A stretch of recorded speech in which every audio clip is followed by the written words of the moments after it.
Hi there, welcome to our English. If you are eager to improve your English skills, this is the perfect place for you. Don't go anywhere and talk with our engaging lessons, helpful tips and fun exercises. Alone. Good. Say it with me. Do it alone. Say it Through again. hell and high weather. Through hell and high weather. Your speech doesn't hold water.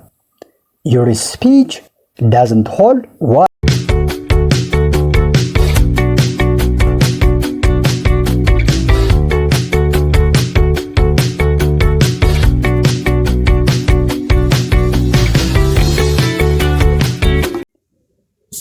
Let's go. Niha egal.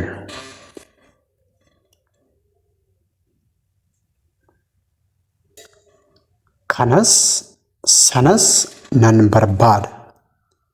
Kanas sanas isa sanas nan barbaada jechuu yoo barbaanne afaan Ingiliffaatiin maal jennaa?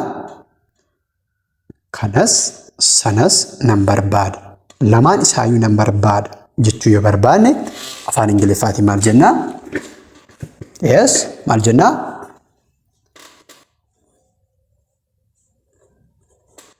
Good.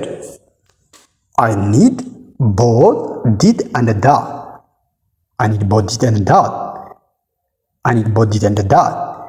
Isa kanas, isa sanas nan barbaada jechuu yoo barbaanne both and ka jedhu kana fayyadamne isa kanas, isa sanas nan barbaada jechuu dandeenya jechuudha. Good. For example, waraqaas iskiriptoos nan barbaada yookiis pennaas waraqaas nan barbaada. Lamaan isaayyuu nan barbaada jechuu yoo barbaanne maal jennaa? I need both a pen and a paper. I need both a pen and a paper. I need both pen and a paper. I need both a pen and a paper. Lamaan isaayyuu waraqaas iskiriptoos nan barbaada jechuu yoo barbaanne I need both a pen and a paper jechuu ni dandeenya jechuudha. Both and kutaa darbe keessatti either or and neither nor ka jedhu akkamittiin akka fayyadamnu haala gaariitiin ilaaluun keenya yookiis immoo sirriitti irratti diskees gochuun keenya ni yaadatama. Either or ka jennu wantoonni lamaan alternatiivii yookiin optionoota lamaan jiran keessaati tokkoosaa kanan barbaada yookiin sanan barbaada jechuu yoo barbaanne either or ka jedhu fayyadamna jenneerra. Neither nor ka jedhu immoo lamaan saayyuu hin barbaannu yoo ta'e isa kanas sanas hin barbaannu yoo ta'e immoo isa akka fayyadamnu ilaalleerra. Inni kun immoo akkuma jara sanaa conjunction ta'ee both and ka jedhu kun immoo faallaa neither norii lamaansaa alternatiivota jiran yookiis optionota lamaan jiran sana lamaan saayyuu nan barbaada kanas sanas jechuu yoo barbaanne immoo both and like waraqaas iskiriptoos akkuma amma jenne asitti I need both a pen and a paper akka jenne waraqaas iskiriptoos nan barbaada jechuuf kana fayyadamnaa jechuudha. Both and ka jedhu fayyadamne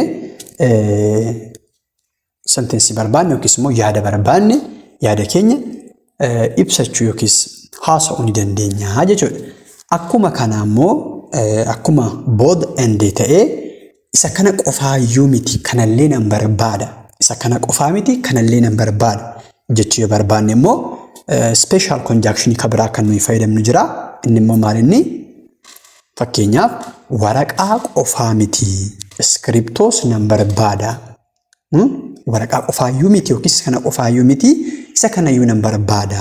Like both and wajjin wal fakkaata garuu bifa garaagaraatiin waan fayyadamnuudhaaf akka kanaa jechuu yoo barbaanne immoo conjunctionii not only but also ka jedhu fayyadamne not only do I need a pen but also a paper. Just maal jechaa jirra jechuudha. Here we are saying that we need a pen. In addition to that, we need also what? A paper. So if you wanted to say that, just we can say that by using this conjunction, just we can say that not only do I need a pen but also paper. Not only do I need a pen but also paper.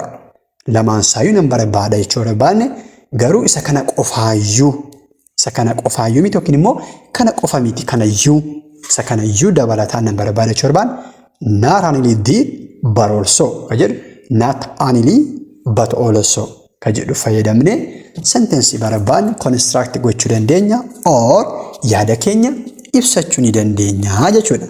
Fakkeenyaaf bishaan qofaa miti beelofne yookiis wanta itaane mana hiriyaa keenya or something yookiin immoo kaafee wayiitti gorree nam tokko yoo bishaan fide lakki bishaan qofaayyuu miti yaani nyaata nan barbaada jechuu barbaan not only do I need a water but also food. Not only do I need a water but also food. Just I need water as well as food jechaa jirraa jechuudha. Bishaan qofti nuuf ga'aa miti kanallee akka barbaadnu himaa jirraa jechuudha. Good.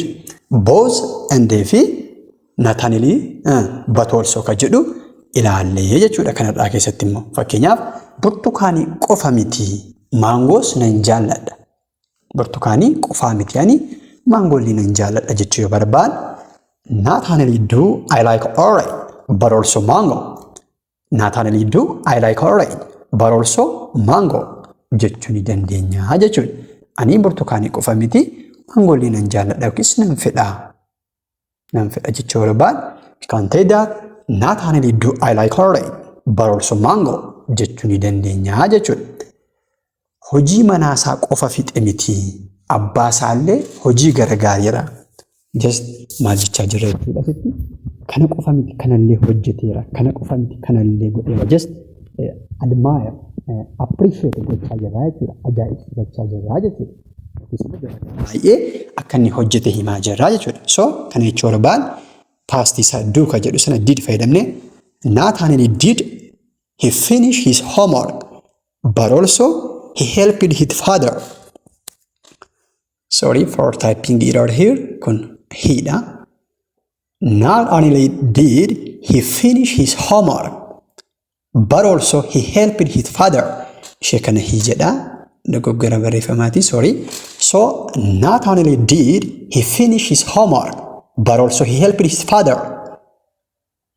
He finished his homework as well as he helped his father. We are appreciating this guy.